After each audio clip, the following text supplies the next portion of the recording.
Alright, ladies and gentlemen, welcome back to the channel, guys. Today we've got a Houston Rocket video. We are going to break down what I have learned from the Houston Rockets so far in preseason. Now, we play the Toronto Raptors tomorrow night. I believe it's at 6 p.m. Central Standard Time. Regular season, it's about 10 days away. I cannot wait. It feels like it's going so slow, but it also feels like it's going by super quick at the same time. So if you guys are new here, be sure to hit the like button, hit that subscribe button. We are getting closer and closer to 8.5k subs, so thank you guys so much. First off, I'm going to talk about Josh Christopher because he has been doing absolutely phenomenal. I mean, he is playing hard, he is playing tough. Whenever Josh Christopher comes onto the floor, there's an immediate energy impact. Like, you can tell right away when Josh Christopher steps onto that court, the energy just shifts. Other night, Thursday night against the Miami Heat, he scored 12 points in the fourth quarter to cut down a 21-point deficit to only 5 with just a minute left in the game. Against Washington, he comes in, drains 3 straight threes, which pretty much propelled the Houston Rockets to beat the Washington Wizards in their preseason debut. So right off the gate, you're witnessing a phenomenal two-way player. That was what his potential was heading into the draft, and then the Rockets got him. They scooped him up with the 24th pick in the last year's draft, and the thought was this is more of a, like, he's probably the biggest project, was the assumption, because you have Alfred Şengün. I mean, Jalen Green doesn't need to be talked about. He was in the G League. He played great. Alfred Şengün, Turkish League MVP, played great. Usman Garuba played in the Olympics, was on the Spanish team. Like he played for Barcelona. Like, he has a great resume. Josh Christopher was more like the guy from ASU who has a lot of potential to be a good, solid two-way player. And right now, he's just coming out, he's playing hard, and he's averaging really good statistics. He's only 19 years old, keep that in mind. He's averaging 11.5 points per game in only 12.6 minutes. It's about a point per minute. He's shooting 60% from the floor and 43% from deep. This was the biggest question mark heading into the season, was about Josh Christopher, was can he shoot the ball? Everyone knows he's athletic. Everyone knows he can get to the rim. In college at ASU, he was really good at getting to the rim, and he was a very solid defensive player. So the thought was, if he can develop a jump shot, I don't know what would hold Josh Christopher back. And this is what we're demonstrating. We're literally witnessing this right now. You have Josh Christopher shooting 60% and 43%, but he's only getting 12.6 minutes per game. Something doesn't sit right with me about that.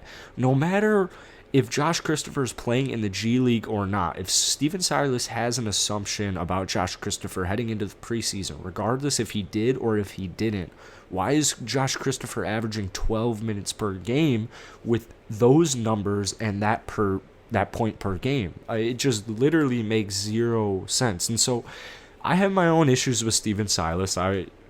I'd say if we don't see a significant improvement this year, I'm done with Stephen Silas, which really sucks because he is like one of the coolest dudes I've ever seen. I mean, he is so chill. He is so relaxed. He fits the Houston Rockets culture so well.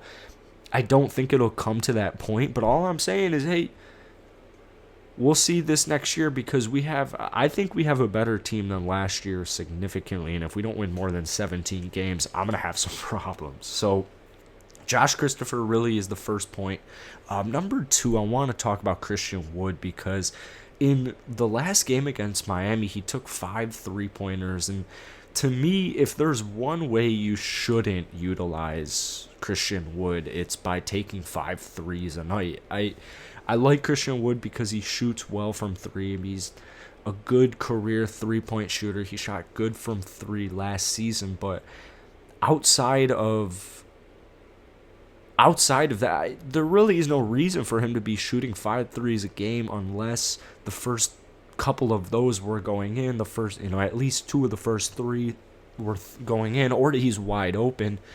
The issue, if he's wide open, there's no issue here. But my issue I'm having with this Rockets offense is they're playing too slow, and they're settling for way too many quote-unquote open threes. The reason I say quote-unquote open threes is because, yeah, maybe they are necessarily open, but I don't think that they're the best shot. I don't think that they're the best look. And a guy, Christian Wood, who went 21-10 last season, bumping up the average of 9.6 assists to 10. I don't know why. I don't know why he's not more of an emphasis on offense. Like, I really can't figure it out. I don't know if it's because he hasn't played in a while. You could say the same thing about a lot of these Rocket guys, though.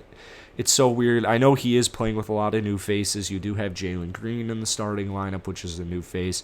You've got Kevin Porter Jr. being the point guard, which is, honestly, for Christian Wood, who only played 41 games last season, KPJ, who only played 22, like, it's a relatively new concept to have KPJ be your starting point guard. So you have that.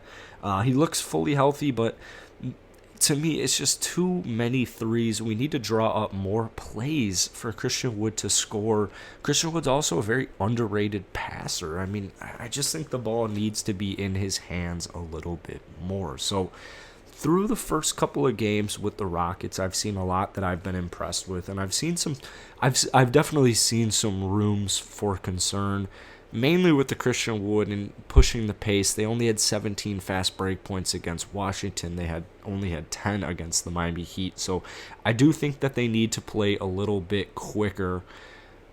Not too much of a concern, because this is something Stephen Silas should note, and he should be able to come back from that. But I would love to hear your guys' opinion on Josh Christopher down below. Do you think he's going to get a roster spot this next season?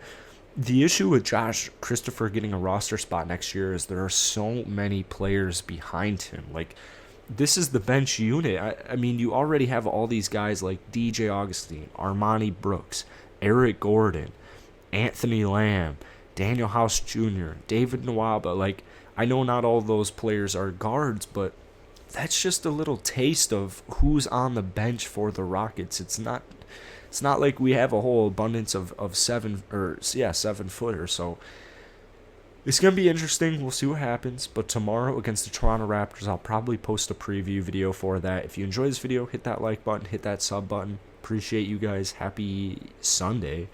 I have a lifestyle channel down below. If you guys are my OGs or still watching here, I highly recommend you check that out. I know you would like it. So peace.